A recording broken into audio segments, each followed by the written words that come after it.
It's a new season at a brand new track, and the boys are back. The biggest names in IndyCar.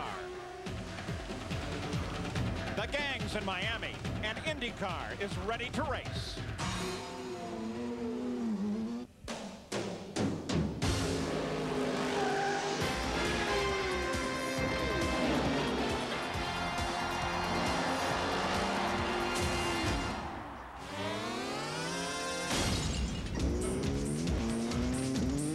This is Paul Page. Welcome as IndyCar is ready to start their season as Toyota presents the Grand Prix of Miami. Let's begin with Jack Arute, who is down on the starter stand. And Paul, in just a couple of moments, Jim Swintal, the chief starter, he'll wave this green flag for the start of the 1996 season. But things have not gone according to plan. See, we were supposed to qualify yesterday, but inclement weather forced the postponement of qualifying until 3 hours ago. Made a lot of tough decisions for many of the competitors, but the man that came out on top, Gary Gerald, was no surprise. Indeed, and right now, Jack, he slides from us and steps into the cockpit for the first time. Paul Tracy is the man on the pole in what has been a very hectic day for Team Penske already. He snugs down into the cockpit. No opportunity now for final words as they'll make sure that everything is connected. The radios, the belts, they'll engage the steering wheel last, and then he is in his office ready to go to work, kicking off a brand new year. He thinks that never before has he had a better opportunity to win a PPG IndyCar World Championship. He's been consistently fast in testing. He's been the fastest in every practice session. Here he is now, starting from the pole position.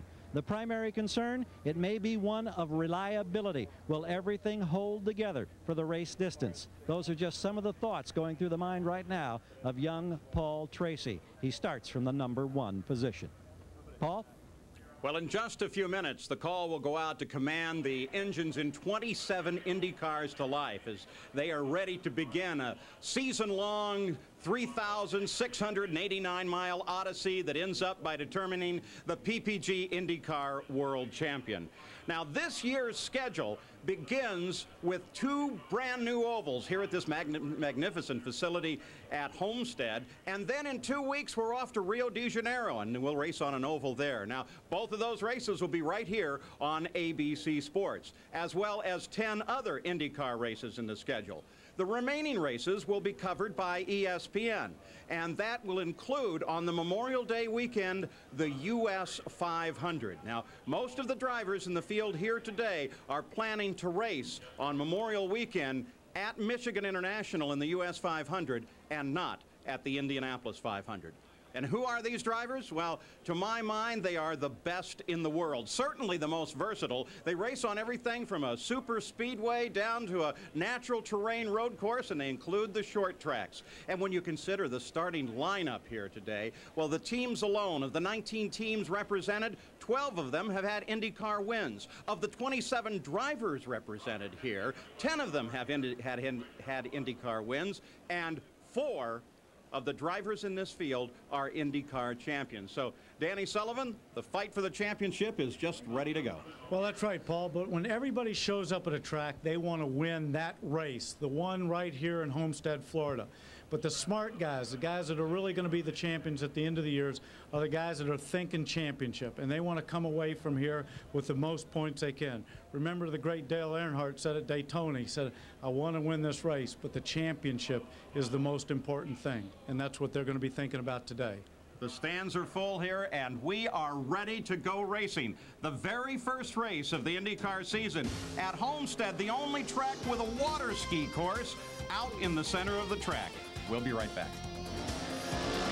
Toyota presents the Grand Prix of Miami at Homestead, Florida, just south of Greater Miami. As always, in the beginning of the season, it brings about new teams, new drivers, and new sponsors to IndyCar racing. Let's take a look at some of these changes. Jacques Villeneuve, the youngest IndyCar champion ever, has left to find fortunes in Formula One. In 1995, Paul Tracy was with Newman Haas, where he did find some victories. But now, he is back at Penske Racing, under the guidance of Roger Penske. Christian Fittipaldi, who drove for Walker last year, is now at Newman Haas. And he will be the teammate to Michael Andretti. Scott Goodyear has rejoined Walker Racing. Brian Herta is now teammate to Bobby Rahal. Mark Blundell from Formula One is at Pac West. And then there are some new teams this year with some old faces. Emerson Fittipaldi is part of the Hogan Penske team. Dan Gurney is back with Toyota Power and All-American Racers. And Dave Letterman is now a partner with Bobby Rahal. And Paul, another of those new faces is the youngster. He's only 20 years old, Greg Moore from Canada, the Indy Lights champion who dominated the series last year, winning 10 of 12. He's been so very impressive in early testing. He starts today outside in row 3. We're just seconds away from the command for you to start an engine for your first IndyCar race. Greg, what, any special emotions or feelings right now, or concerns? Well, I just got to say I'm really nervous right now, but as soon as the engine starts, it's all same thing, and you don't win 10 of 12 races without having some skills, so I think that we'll be looking fine by the end of the race. We wish you certainly great success. There's no doubt about it. This guy is a guy to keep an eye on. He'll start in car number 99 in row 3. He's nervous. You sure can't tell anything about it. So calm down there. There they are. They are out ready. The 27 cars on the starting grid on the main straightaway here at this track. A beautifully put together facility. And they're ready to go. Your engine. As the command rings out and the engines fire in 27 Indy cars.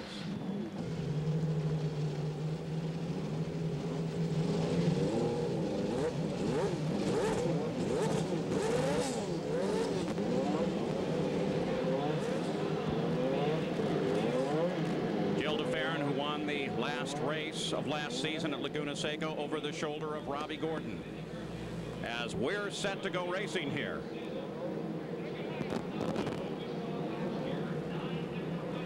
The field set on the main straightaway. What's going through each of these drivers' minds right now? Well, one of the thoughts certainly would be that as of this moment, I have as good a shot at the championship as anybody else in the starting field. So let's go down now. Jack Arute is with Ralph Sanchez. Paul, just a couple of years ago, a hurricane tore through the South Florida area, and specifically in Homestead, devastated it. From those ruins, a man named Ralph Sanchez had an idea that he'd been pursuing for quite some time to build a world-class facility. And now you've given birth to it. In this race, the first IndyCar race of a long IndyCar tenure that you've had, Ralph, your feelings? Jack, this is a dream come true. My first dream was to build a facility. The second one was to bring the Indy cars on an oval to South Florida. And I feel it's incredible, the feeling that I have. Paul, it's a lot like a birthday, and he certainly is celebrating. All right, as the field now begins to roll away, let's take a look at the starting grid on the pole. Paul Tracy earning his 8th career pole in his return to Team Penske. And Jill DeFerrin, who won that last race last year, starts second today. In the second row, Jimmy Vasser was the fastest here in spring training. And Scott Pruitt, his only career win came on an oval at Michigan. The third row, Bobby Rahal, the only active 3-time driver and 3-time champion. And Greg Moore, last year's Indy Lights champion and rookie here. Robbie Gordon is on the inside of row 4. His first 2 career victories came last year on an oval. And Mauricio Gugelmin, Andre Ribeiro, and Michael Andretti, the 1991 IndyCar champion. Brian Herta and Emerson Fittipaldi, the 1989 champion. Al Unser Jr., the 90 Series champion, and rookie from Formula One, Alex Zanardi. Christian Fittipaldi, who begins his second season as Michael Andretti's teammate now, and Adrian Fernandez. Raul Boesel driving now for Green, the team that won last year's championship, and Stefan Johansson from Formula One, Mark Blundell, and Eddie Lawson. Carlos Guerrero and Scott Goodyear now back with Walker Racing. Hiro Matsushita and Marco Greco. Rookie Jeff Krosnoff and Roberto Moreno, a Brazilian back after a 9-year layoff. And alone in the last row, Juan Manuel Fangio. Parker Johnstone was scheduled to start, but he was in an accident in practice, and during the accident was unconscious. And they have a rule, that happens, you can't race on the same weekend. So we're ready here at Homestead. And here is Greg Moore in, and obviously with a problem of some sort. Yeah, well, did you see they left the little bib that goes over the front wings? It's just a protector. They left that on. That's probably the crew's nervousness too at the first race. They just came in and peeled it off. He'll be right back up in the spot. Well, that explains the first race nervousness of a lot of people. Here's the track, 1.53-mile oval. And here are the passing areas on this oval, going into 1, going into 3. And that means the trouble zones are right out of there. So that's the layout here. And we are ready to go now as they roll around and get set for the start of this race, the beginning of the season. Today's field, well, there's the chassis, the engines, and that tire battle. It's going to make for one terrific battle as we start off this season. And today's stories, well, we're going to watch those tires, the new packages, all these new combinations, and how are the rookies going to perform, because it's a great crop of rookies. Now, Danny Sullivan, what about running in traffic here? Well, this, of course, is a new track for everybody. Nobody's really raced out here. They've been here for spring training. They've driven down here, but not a lot in traffic. They took away about 28% of the downforce. A lot of that came back in the tires, but those cars are going to be a little bit edgy with no downforce when they start running in traffic, 3, 4, 5, you know, together in a bunch, and it's going to be a little tricky. They're all going to have to kind of feel it out and see what the car does at the beginning of the race. Down to you, Jack. Well, Danny, if there is that concern, maybe IndyCar has addressed it, because for the first time, all of the crews have a spotter high atop the grandstand. Now, what that spotter will do is not what you see in NASCAR races. His role is strictly to try and let a driver know if there's trouble ahead. Passing is so difficult here, they want all the help they can. They're going to use it throughout the season and assess the situation as the season progresses. Gary? Jack, on our pre-race show, we talked about a little edge that the Jim Hall racing team, the Pennzoil team behind Gilles de Ferran, may have in pit stop competition today. Here's the way it works. They have advanced their fuel tank by 10 inches. They've shortened their primary fueling hose by 10 inches. It doesn't sound like much, but it speeds up the flow of precious fuel out of this tank into the race car. If you can gain a second here in the pits, by doing that, you've gained 100 yards on the racetrack.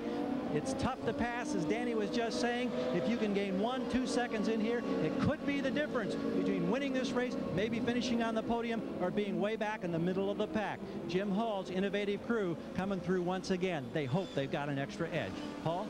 Well, there in the Toyota pace car is Joe Montana, 4-time Super Bowl quarterback. Now, he has considerable training. He's driving the pace car. He has considerable training in racing, and Wally Dallenbach, the chief steward, who is seated next to him, has also spent quite a bit of time with him. So it's not a casual thing there. Joe Montana knows exactly what he's doing at the wheel of that pace car. Now here's the front row. Paul Tracy on the pole, and then Gilles de Ferran to the outside as we watch them as they begin to set up for the approach down toward the green flag. Off of the final turn here. Very tight at the front row. And we're racing. The season is underway. A spin down in turn 4 at the back of the field. Several cars in trouble, including Mark Blundell there, who has got it back under power and is ready to go. So the yellow is out right here on the start. And that's Roberto Moreno there. He made contact actually with the wall down there. It looks like Blundell, he just spun and got going, but Moreno looks like he did some damage. It looked like his days were done. Well, just that quickly they start and then they slow down as the field regroups. It'll take a few minutes to get Roberto Moreno's car off of the track, and when we come back, we'll see if they can get it going again. It should be terrific. Well, as they still try to get Roberto Moreno's car clear of the course, they've just about got that done. That'll give us a chance to look from a couple of views of what happened here. Now they're coming down for the start. Watch up at the back of the field. Right, you'll see him come in there, and Mark Blundell, he just turns the car down a little bit, just a little bit, and probably stands on the gas at the same time. We have an overcast day. It's cool. He's got cold tires, and he just spins the car. He just loses it right there. He doesn't make contact with anything like Moreno. Don't forget, in Formula One, they use tire warmers. The tires are already warmed up. He's got stone cold tires, and we saw a little bit of this in Indy a couple of years ago on a cold day. And Moreno's situation doesn't relate to this at all. Blundell was able to get back into the action, but Moreno's spin took him up against the wall, and a totally separate incident. And So as a result, Moreno's out. Mark will stay in. Let's go to Jack Arute. Paul, a disappointing time for Dale Coyne, who calls the shots and is actually the owner of this team. Did Roberto say anything on the radio after the crash? He didn't say anything. I know it's a cold morning. We're in Florida wearing jackets, and two cars got sideways, 2 cars spun. So I think it was just a slow start, and I think he just cold tired it and spun a little bit. With Roberto, the learning curve is very steep. We heard him in the drivers' meeting yesterday asking for a lot of advice. What have you been able to tell him about starts? You just got to be cautious. I mean, these guys are racers. They want to go out there and get after it. But it's been 10 years since he's been on an oval, so we'll get going. We'll be fine when we get into the summer. Paul? All right, Roberto Moreno, who has been out of racing for 9 years, IndyCar racing, 1,000 feet up above the Miami Grand Prix today, flies the Bud 1 airship, bringing you these aerial shots, looking down on the race course and facility here. Well, still under a full course yellow, and they'll go at least one more lap. It will be one more as we go to Gary. With a lap to go, Jerry Forsyth is the man who calls the shots or owns the team. We met Greg Moore just a few moments ago. He told us how apprehensive or nervous he was before gentlemen starts. Does this yellow flag situation, do you think, help him settle in, or does it compound the problem? My guess, Gary, would be that it would settle him down somewhat. Your expectations for this young man based on not only what he did in Indy Lights last year, but what you've seen in testing thus far? Well, the team's been extremely pleased with the effort that he's put forth and the team all this past winter. And I believe the young fella has a fantastic future ahead of him. He said, young fella, 20 years and counting. We wish you well. Thanks very much. Paul? All right, they're ready to come back to a green flag, and they will line up back in the starting order to do that. So that puts Paul Tracy on the inside and Jill DeFerrin on the outside of the front row. That's something we usually don't see, because it's usually when they're in single file they go ahead and start it like that, and it's a little bit safer. But this looks like it's going to be another exciting start. A little more action. Paul Tracy really picks up the pace as he comes off of the corner, surges ahead, and they say no. That was a little too far, Paul.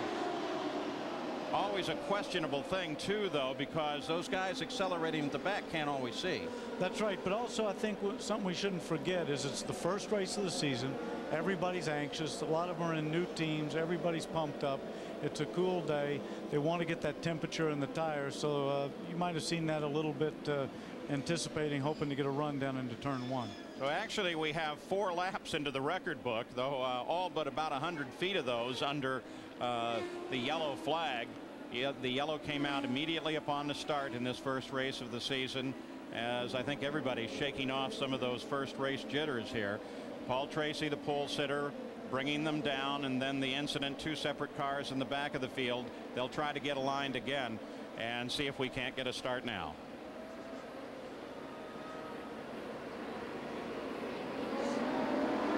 Again, the acceleration begins. Again, Paul surges a little bit ahead, not nearly as much this time. We're ready to go. Green flag is out. The chase is on. Tracy leads him into 1, followed by DeFerrin. A little side-by-side racing there with Scott Pruitt. Jimmy Vasser jumps down into 3rd place. Pruitt is right behind him. Paul Tracy pulls out a lead. These are anxious moments for all of these teams. And we're yellow again. 1 lap under yellow, and then they decide that there's some debris over on the backstretch. So we've got a lap and about 100 yards under green now. Now, one of the problems that has occurred here, this is probably not it, but one of the problems, well, maybe we'll know. Here is Michael Andretti's onboard camera, and that's Gugelmin ahead. He taps with him. It looked like Gugelmin slowed, and I think that's because he's the reason he's coming to the pit. But Michael, trying to pull out, clipped the front wing. It looked like just popped the front wing right off the car, or at least the end plate off the front wing. Michael's right front was where the impact occurred. Let's go to Gary Gerould. We await, along with the Newman Haas crew, the radio report as we see now Gugelmin fly by us after a quick stop. They're waiting to see if Michael must come in. His radio conversation with the crew was that there was contact with Gugelmin I don't know if there's any damage to the car. I think the crew's probably in the same situation right here. You may have a better look at it than us, Paul. Well, you know, if we can look at that again, there is a possibility, if you keep an eye, Danny, on the left rear of Guzman, it looks like it may break actually before Michael gets there. Like he may have chocked the brakes for a second, but it also may be Michael's tire touching. Hard to tell. Well, you can see it's actually Michael's nose just hits that tire right there. That's just the contact between the bodywork on Michael's car and Guzman's tire.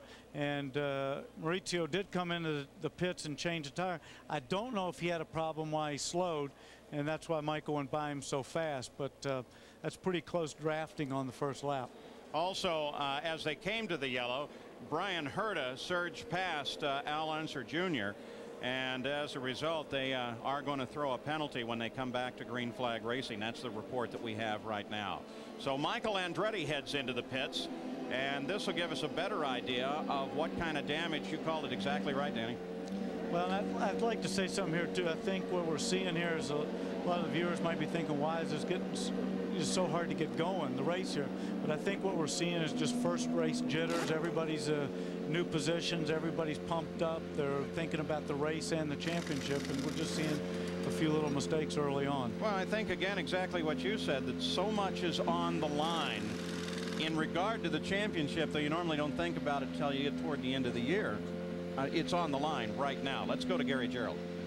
Crew working to remove the damaged nose. They have a spare in position ready to put it on immediately, but this is a time-consuming process at best. Even under yellow, you can see the crew members at the front undoing those bolts there and the screws that will let them free up the damaged equipment on the front, and another one ready to go into its place. But boy, must be very frustrating for Michael Andretti. Now they brought the other one back. There seems to be a communication problem here of some sort.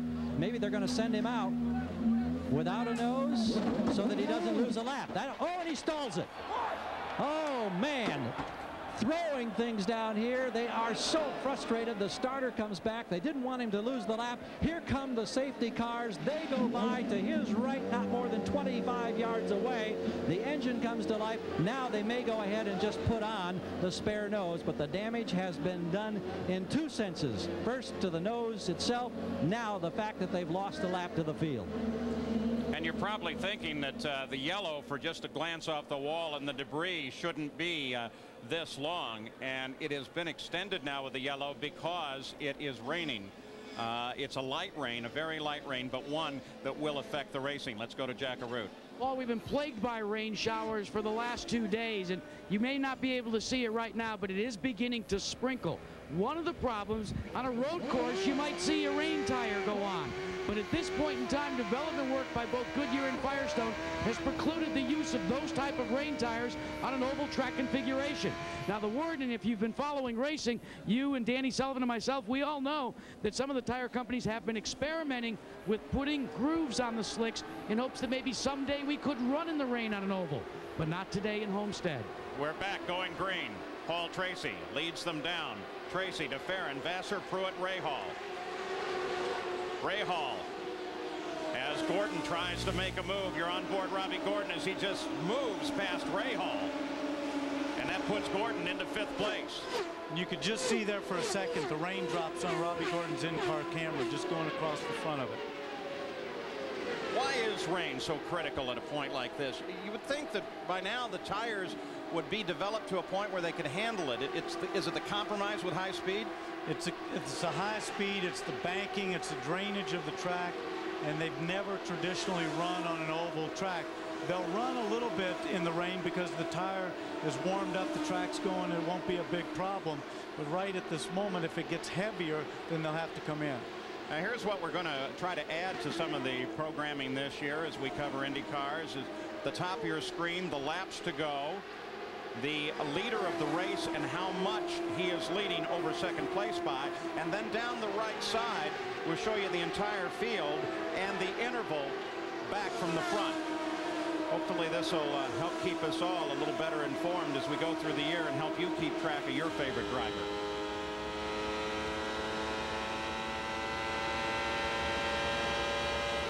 Still a show of water on the lens there. They wipe it clear, but look how fast it builds up. So they're staying green, but there is moisture.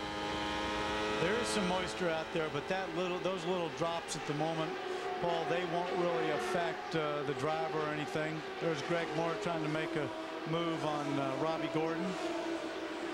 Thought a little better of it. Well, the cover on the front wing didn't unnerve him too much. It doesn't look like. Scott Pruitt, he runs in 4th place as we look down the backstretch, back with Robbie Gordon and Greg Moore.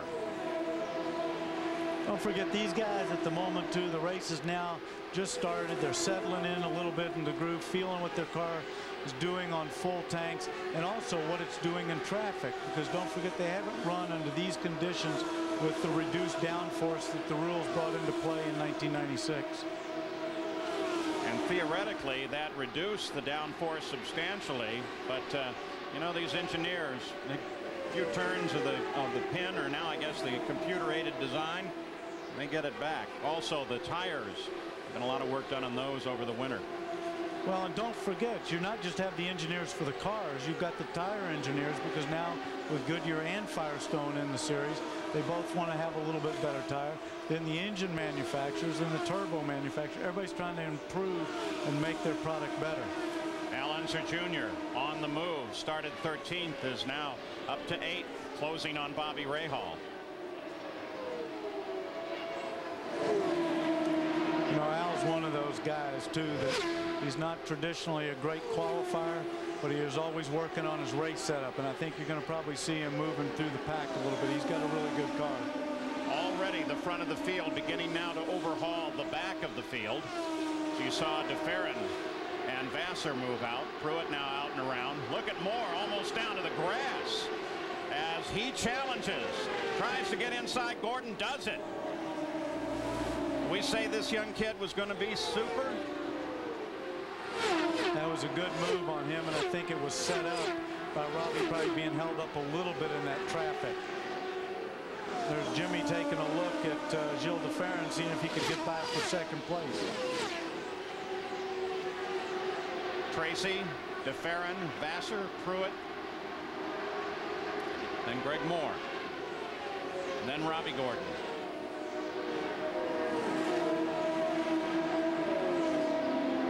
Tracy, though, look at the interval, pulls out 5.8 seconds already. Now, one of the other questions in all of these combinations, now we know the Penske powered by Mercedes works well. Next question is going to be, what about the engine? Mercedes has had some problems. They had an engine go in spring training here, and that was pretty spectacular. And then Al Unser Jr. had some problems here, as did Bobby Rahal.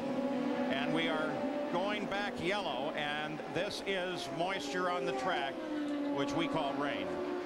So it's Paul Tracy has led while we have had green flag here, followed by Gilles DeFerrin, Jimmy Vassar, Scott Pruitt, Greg Moore, and Robbie Gordon. We'll be back after this message and a word from our ABC stations.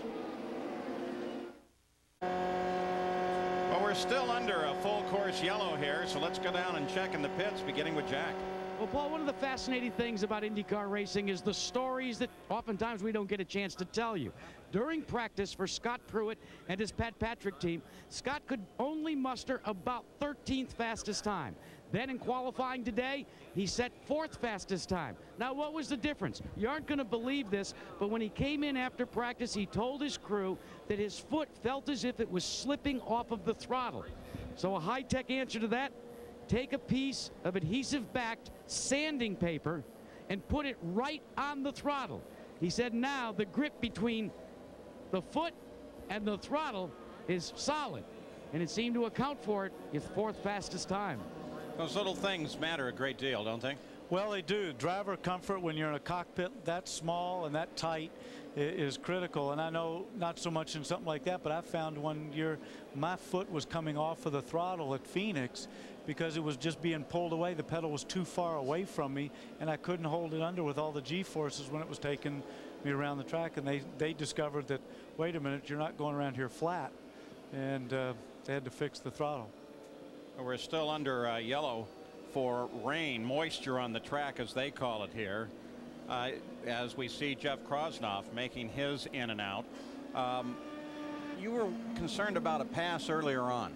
Well, some of the stuff that I was noticing early on, like I saw Jimmy Vasser very close to Gilles de Ferran, like he was going to make a pass. Robbie Gordon, so forth, Greg Moore, they drop back. I wonder if the rules changes is when they get up there close, if they don't make it, it disturbs the air enough and they have to drop back to settle down the car. And I think that these guys are learning right now what the car is doing in traffic. The other interesting thing here is this rain and this stop and go and the yellow situation is very difficult on the drivers to get their momentum and their flow going and just get into the rhythm of the first race. On board the nose, Bobby Rahal's car. Let's go to the pits again. Gary Gerald. Jim Hall, who is the car owner for Gilles de Ferran. Danny Sullivan just talking about how unsettling it is for a driver in this situation. Is it unsettling for your crew as well when you really don't know what the weather is going to allow you to do in terms of racing? Well, of course, it's the same for everybody, but it does throw your plans in kind of a turmoil because you got to keep replanning all the time, and that's what we try to do is just keep replanning our position every lap. How much were you surprised at all by the qualifying effort of your driver, or was it not a surprise that he was able to just jump up there and challenge Tracy in that front row? Well, we knew the car was good this morning. We'd had a kind of an up and down day yesterday, and we made some decisions based on that. And after the warm-up this morning, we knew the car was good, but we decided to fill it up with fuel and set it up for the race. So we didn't know how good. And we found out during the qualifying run. You mentioned fuel. We mentioned as this race started that Jim Hall has had so many innovations in racing over the years. A subtle change here in moving the position of your fuel tank, shortening that fuel hose, trying to get a little extra edge in the pits. Have your tests shown that you can gain a considerable amount of time, or are we talking fractions of seconds? Oh, we're just talking fractions of seconds, and we work on that continuously too. That's an ongoing process to try to see if we can shorten the fuel stop or improve our time in the pits just to help him a little bit, because it's sometimes easier to pass somebody in the pits than it is on the racetrack. Thanks, Jim. Paul? Well, there he is, Gilles de Ferran. As he moves around, we are still under yellow. They're still concerned about the rain. They want to make sure also that there's no dust or other debris on the racetrack. So as we remain under yellow here, we'll come right back. Target teammates Alex Zanardi and Jimmy Vasser. Alex? Hey, there's nobody better. I mean, he was born to drive. I'm new to the Target team, but Jimmy has made me feel right at home. Alex is the fastest thing on four wheels. Really. Words cannot describe how I feel about Jimmy.